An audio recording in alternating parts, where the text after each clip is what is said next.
Folks, the finals of the 2025 World Scrabble Championship were absolutely incredible, featuring the legendary Nigel Richards against former world, North American, and Canadian champion Adam Logan in a best of 7 match. I was commentating the action live for an audience of several thousand viewers, but I also scrutinized every move of every game in my finals recap, and I even invited the eventual champion Adam onto my channel to interview him about his experience and talk about several key positions, including this one. I'm here to tell you that only just now, almost 5 months later, thanks to a tip from another former world champion, I and the entire Scrabble community have just discovered an absolutely crazy potential move in this position that we absolutely have to dive into. Better late than never. To set the stage here, it is Game 5 of the championship finals, with the match tied up at 2 wins apiece coming into this game. The two grandmasters trade bingos to start, and Adam draws an unusual mix of high point scoring tiles and low point bingo tiles. He has a few good options here. He could burn his blank with quad for 46, retaining his lone vowel alongside the S and Z, or he could play saws for 54, keeping the blank but also the Q. He decides to play Zo for 47 instead, holding on to the valuable S at a slight point sacrifice.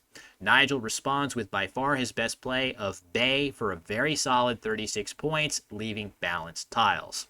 The V isn't ideal to keep, but it'll still lead to bingos for him a lot of the time. After Zo, Adam draws another high scoring tile in the J, but also the second blank. A really strange grouping of tiles. Adam's play of Zo sets up a fun and tricky M hook in Mzee, a loanword from Swahili meaning an elder.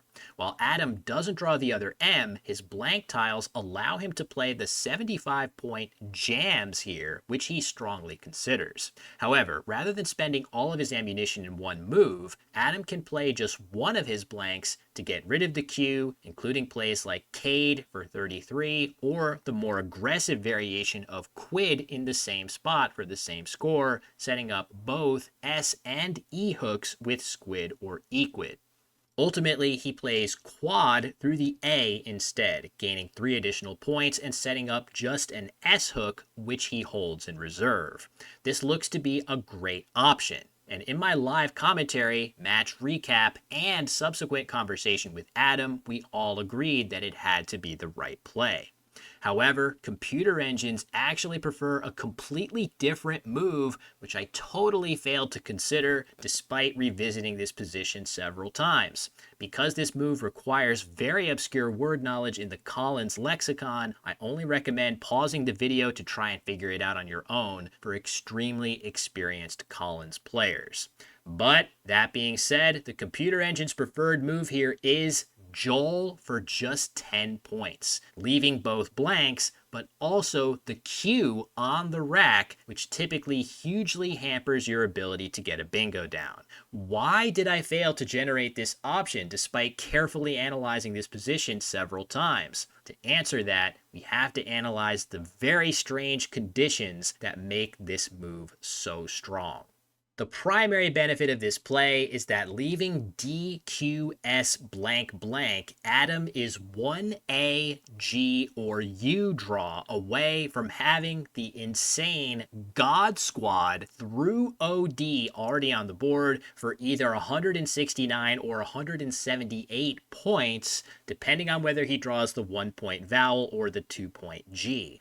And if he really hits the jackpot and draws one of those letters and another S, he will hit a triple bingo in that spot, scoring nearly 250 points. All 3 G's and all 4 U's are still unseen, waiting to be drawn, and only 2 of the 9 A's are on the board already, so the odds of drawing one of these letters is about as good as Adam could expect here.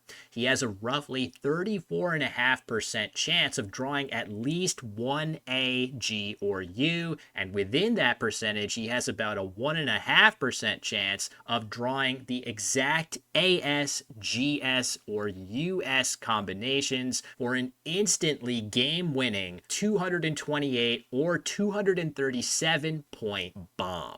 However, other draws, like any two combinations of D, G, O, and U, would yield the very same word in an only slightly less damaging position down the B column for upwards of 125 points. And there are other heavy-hitting possibilities there, like Old Squaw, for similar scores with different sets of two-tile draws.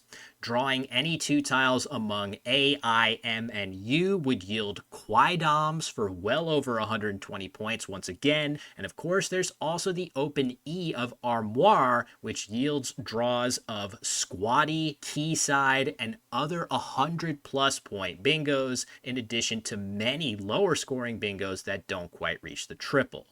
The more standard play of Quad scores 36 points for Adam now, with an expectation of scoring an average of 57 points next turn, whereas the uninspiring looking Joel scores 10 points now, but yields a whopping 92 points next turn on average, thanks to the surprisingly frequent upside of God Squad and other, only slightly less damaging follow-ups.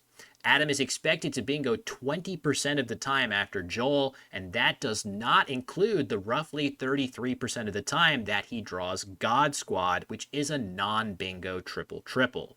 Needless to say, this is an absolutely crazy play. The only player who I think would reliably come up with this option was sitting across from Adam in this game.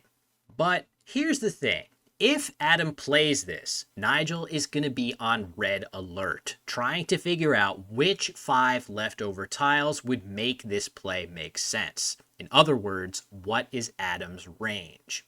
One thing to note here is that the only hook apart from an S that you can add to Bay is actually the L in Collins, and Joel uses an L, meaning Adam is very unlikely to have combinations like YE or BE in his leave, as Yodel or Bodel score so much better than Joel.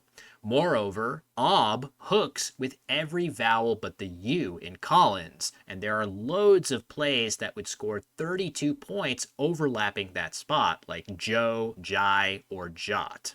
Because of this, Adam very likely has a consonant-heavy rack here. That makes it all the more suspicious that he's only playing 2 tiles here for just 10 points, suggesting he likes the other 5 tiles on his rack a lot. For example, why would Adam not just play Job for 12 points here, blocking the Mzee hook? One reason could be that Adam has multiple L's and he's trying to undouble them, but a more realistic possibility is that he has some kind of big plan for the lower row of the board. Perhaps he already has the other M or at least one blank in hand already, but needs another vowel to land a big play down the A column. Or perhaps he's gunning for exactly the sort of triple-triple that propels Joel to the top of the computer simulation, and Nigel would have a strong incentive to block it. There are even a handful of other words that fit in the spot. God Squad is just the scariest among this group. On the other hand, Nigel's previous move of Bay suggests that he might be close to a bingo, and if he draws one, it's hard to imagine him passing it up just to block the bottom of the board when Adam could simply be struggling with consonant overload.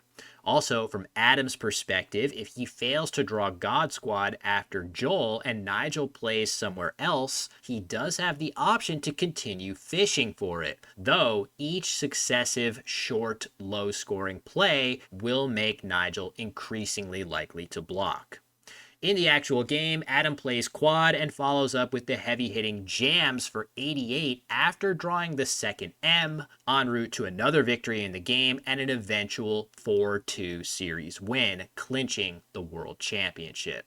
But when David Eldar posted this position as a puzzle in a Facebook Scrabble forum, I was shocked that I had somehow missed an important option in a finals game I had scrutinized so closely. And when I went back and checked the live stream chat log, nobody else suggested it there either. So, what do you think? Should Adam have played Joel here, or would Nigel have found a way to sniff out the threat? Let me know in the comments. Hope you enjoyed this bonus deep dive into a really fascinating position. As always, thank you so much for watching.